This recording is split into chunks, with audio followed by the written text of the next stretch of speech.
Viewers क्या हाल चाल है, सब खैरियत से हैं। अच्छा, आज का जो हमारा टॉपिक है वो है आर्टिफिशियल सैटेलाइट। अब इसमें आर्टिफिशियल सैटेलाइट में सबसे पहले तो हमें पता होना चाहिए कि सैटेलाइट क्या होता है।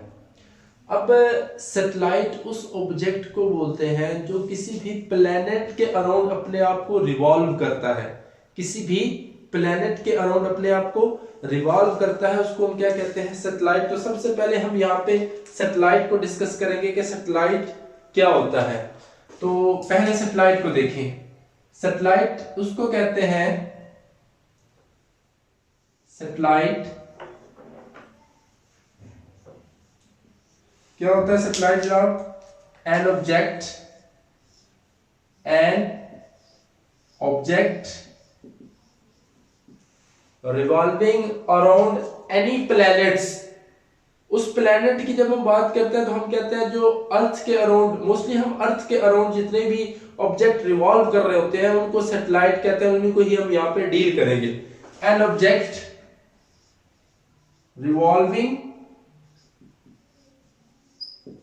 revolving around earth about an fixed axis, या उसको आप कह सकते हैं फिक्स्ड ऑर्बिट, आप कह लें ज्यादा बेहतर है। Fixed orbit called satellite. इसको क्या कहते हैं? सैटेलाइट कहते हैं। अच्छा, अब हमने कहा कि जमीन के ऑर्बिट में जो भी ऑब्जेक्ट मूव करेगा, रिवॉल्व करेगा, उसको हम सैटेलाइट कहते हैं। सैटेलाइट हमारे पास दो तरह के होते हैं। कौन कौन से? एक होते हैं नेचुरल सैटेलाइट। कौन से? Natural satellite. नेचुरल सैटेलाइट कौन से होते हैं?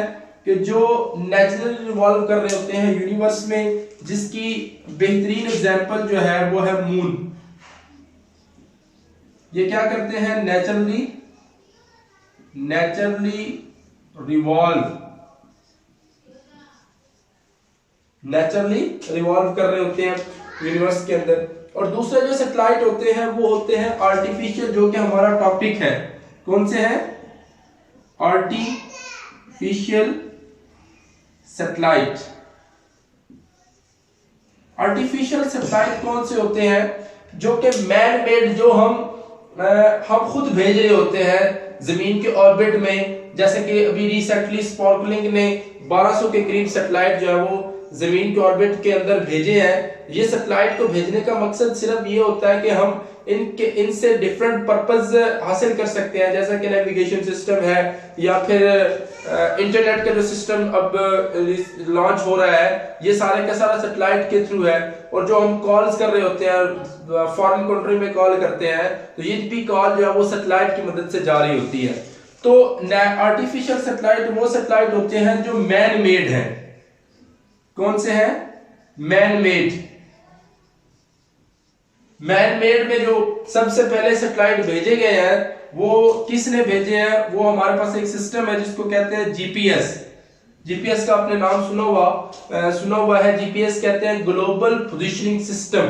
और ग्लोबल पोजिशनिंग सिस्टम के जो टोटल सैटेलाइट गए हैं वो तकरीबन 24 के करीब है। अच्छा, हमारे पास सैटेलाइट हो गए, कौन कौन से होते हैं? नेचुरल और आर्टिफिशियल सैटेलाइट होते हैं। अब जब हम एक सैटेलाइट को जमीन के ऑर्बिट में भेजते हैं तो इसको ऑर्बिट में लेके जाने के लिए कौन सी वेलोसिटी चाहिए होती है? उस वेलोसिटी का नाम होता है क्रिटिकल वेलोसिटी।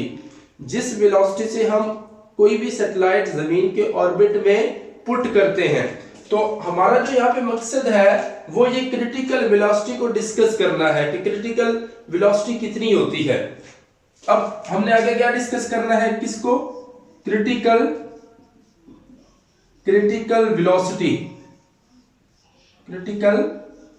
वेलोसिटी क्या होती है? Critical velocity, the minimum velocity required to put a satellite into orbit.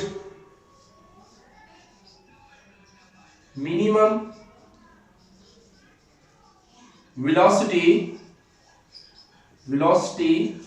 Required जरूरी होती है, किस लिए? टू पुट अ सैटेलाइट को पुट करने के लिए, कहां पे पुट करना है? Into orbit, earth orbit. किसके ऑर्बिट में? अर्थ के ऑर्बिट में। अच्छा, ये तो हमारे पास होगी क्रिटिकल वेलोसिटी की डेफिनेशन। अब हम इसको एक्सप्लेन करते हैं, क्रिटिकल वेलोसिटी को। एक्सप्लेनेशन के लिए यहां पे हेडिंग दे दें एक्सप्लेनेशन की, एक्सप्लेनेशन। अब एक्सप्लेन करने के लिए ना बच्चों, ये हम कंसीडर कर लेते हैं कि ये हमारे पास ना अर्थ है, और इस अर्थ का ये अर्थ है, ठीक हो गया। अब इसके सेंटर से लेके सरफेस तक का जो डिस्टेंस होता है इसको कहते हैं कैपिटल आर, ये रेडियस ऑफ अर्थ है। अब यहां पे कोई सैटेलाइट है जो कि हमने पुट करना है ऑर्बिट के अंदर, ये ऑलरेडी पुट हुआ है इसी के लिए ना। इस सैटेलाइट की यहां से यहां तक जो हाइट है इसको कहते हैं h। जो सैटेलाइट का जमीन की सरफेस से डिस्टेंस होता है उसको बोलते हैं h। इस सैटेलाइट ने ऐसे रिवॉल्व करना है जमीन के ऑर्बिट में, ये ऐसे रिवॉल्व करेगा जमीन के ऑर्बिट।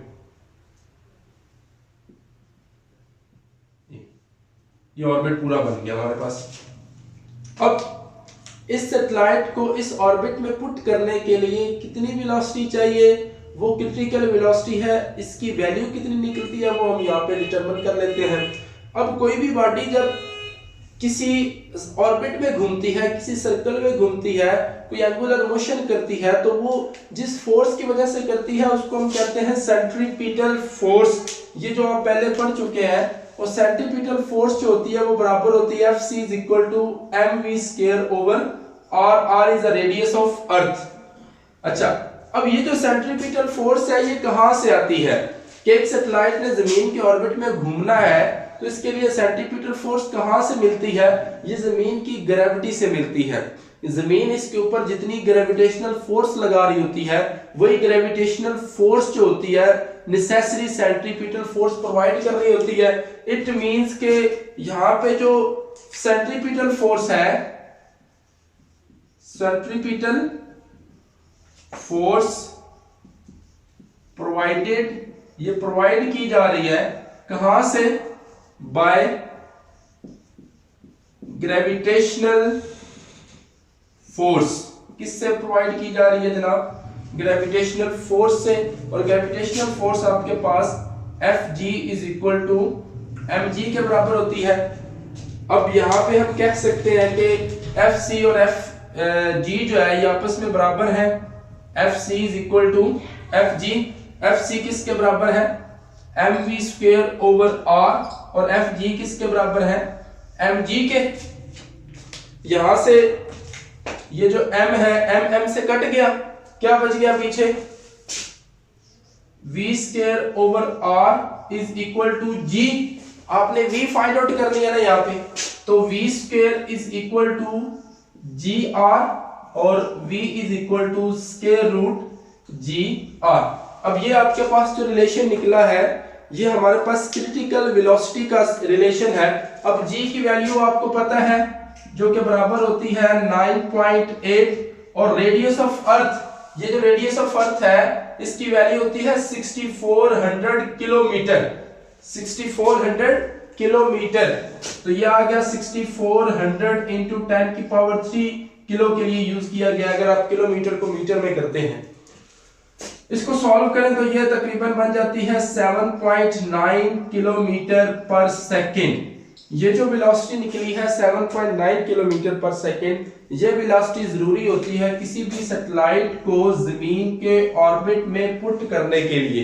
अब एक सैटेलाइट जमीन के ऑर्बिट में पुट हो गया, अगली बात जो है ये सैटेलाइट अपना चक्कर कितने टाइम में कंप्लीट करेगा। ये सबसे लोएस्ट सैटेलाइट है और सबसे लोएस्ट सैटेलाइट जो होता है वो हम 400 किलोमीटर की हाइट पे प्रोजेक्ट करते हैं, सबसे लोएस्ट सैटेलाइट को। अब हमने स्पीड निकाल ली, हम चाह रहे हैं कि ये अपना चक्कर कितने टाइम में कंप्लीट करता है। ये जो सैटेलाइट है अपना चक्कर कितने टाइम में कंप्लीट करता है, तो हमने फाइंड आउट करना है जनाब टाइम पीरियड। क्या फाइंड करना है? Time period. टाइम पीरियड की डेफिनेशन क्या होती है? The time required to complete one revolution, one rotation, one complete circle. तो यहां पे अगर इसकी डेफिनेशन लिखेंगे, the time required to complete one revolution called time period. एक रेवोल्यूशन कंप्लीट करने के लिए जितना टाइम चाहिए होता है उसको हम टाइम पीरियड बोलते हैं। और टाइम पीरियड आप कैसे फाइंड आउट कर सकते हैं? आप इस रिलेशन से फाइंड कर सकते हैं एज, आपको पता है S is equal to VT। T capital लगाया है टाइम पीरियड के लिए, और यहां से अगर आपने T फाइंड आउट करना है तो वो आ जाएगा S over V for complete rotation. Complete rotation के लिए ये जो S है इसको हम कहेंगे कि ये सरकमफेरेंस है। किसका? सरकमफेरेंस है इस ऑर्बिट का, ये जो सर्कल बन रहा है। और किसी भी ऑर्बिट, किसी भी सर्कल का जो सरकमफेरेंस होता है वो 2 पाई r के बराबर होता है, और जो है वो रेडियस ऑफ अर्थ यूज किया गया है यहाँ पे। तो आप S की जगह पे पुट करें, this implies T is equal to 2 pi r divided by V। V कौन सी स्पीड है? क्रिटिकल स्पीड है। कौन सी? क्रिटिकल। ये क्रिटिकल स्पीड है। अब R की वैल्यू भी आपको पता है, 2 कांस्टेंट है, पाई भी कांस्टेंट है, V की स्पीड हमने फाइंड आउट कर ली है, तो हम T फाइंड आउट कर सकते हैं। यहाँ पे T कितना निकलेगा? 2 × 3.14 और R की वैल्यू 6400 10 की पावर 3, और इसकी V की वैल्यू आपने फाइंड आउट किया यहाँ पे 7.9 × 10 की पावर 3 किलो के लिए, जो किलो लगा हुआ है, तो ये 10 की पावर 3 से कट गया। ये जो T का आंसर निकलता है ये आता है तकरीबन 5060 सेकेंड। 5060 सेकेंड। और अगर सेकेंड को आपको मिनट में करना है तो आप क्या करते हैं, इसको 60 पे डिवाइड कर दें, और 60 पे डिवाइड करते हो तो ये जो टाइम है ये तकरीबन बनता है 84 मिनट। तो सबसे जो लोएस्ट सैटेलाइट है उसको अपना एक चक्कर कंप्लीट करने के लिए कितना टाइम चाहिए? 84 मिनट चाहिए उसको अपना चक्कर कंप्लीट करने में। अब हमने इसका टाइम पीरियड भी निकाल लिया और हमने इसकी क्रिटिकल वेलोसिटी भी निकाल ली। अब ये जो सैटेलाइट है अगर इसके लिए 84 मिनट चाहिए, जो सबसे लोएस्ट सैटेलाइट है, तो इससे जो दूर सैटेलाइट होगा इसके लिए टाइम कितना चाहिए होगा? टाइम कितना चाहिए होगा? अब जैसे जैसे ये दूर होते जाएगा ना, हाइट मतलब डिस्टेंस बढ़ता जाएगा, तब वैसे वैसे इनकी स्पीड कम होती जाएगी। क्रिटिकल स्पीड भी कम होगी और ऑर्बिटल स्पीड भी कम होगी। जितनी ऑर्बिटल स्पीड कम होगी उतना टाइम इनको ज्यादा लगेगा। यहाँ पे क्वेश्चन जो है वो ये है कि जितना सैटेलाइट जमीन से दूर होता जाएगा, जमीन से उसका डिस्टेंस ज्यादा होता जाएगा, उसके लिए टाइम पीरियड जो है वो ज्यादा होता जाएगा। समझ आ गई बात की? और उसकी वेलोसिटी जो है वो कम होती जाएगी। ये हमारे पास है सैटेलाइट। सैटेलाइट का मैंने आपको थोड़ा सा इंट्रोडक्शन दिया है कि सैटेलाइट हम यूज क्यों करते हैं। सैटेलाइट से हमारे बहुत सारे जो पर्पस है वो हल होते हैं, जिसमें नेविगेशन सिस्टम है, उसके बाद जो पायलट होते हैं इसके एरोप्लेन के, वो अपनी पोजीशन को जज कर सकते हैं by the help of satellite. उसके बाद अभी जो हम पूरे इंटरनेट को डिसेंट्रलाइज कर रहे हैं, डिसेंट्रलाइज जब हो जाएगा इंटरनेट, तो इंटरनेट के ऊपर किसी बंदे का होल्ड नहीं रहेगा। उसके लिए भी सैटेलाइट की जरूरी है, सैटेलाइट की ज्यादा जरूरत है। उसके बाद जो डिश टीवी है, आज से कुछ अर्सा पहले लोग डिश टीवी यूज करते थे, तो डिश टीवी जो है वो सैटेलाइट के ऊपर काम करती है, और वो जो जिन सैटेलाइट के ऊपर काम करती है उनको हम जियो स्टेशनरी सैटेलाइट बोलते हैं। ठीक है।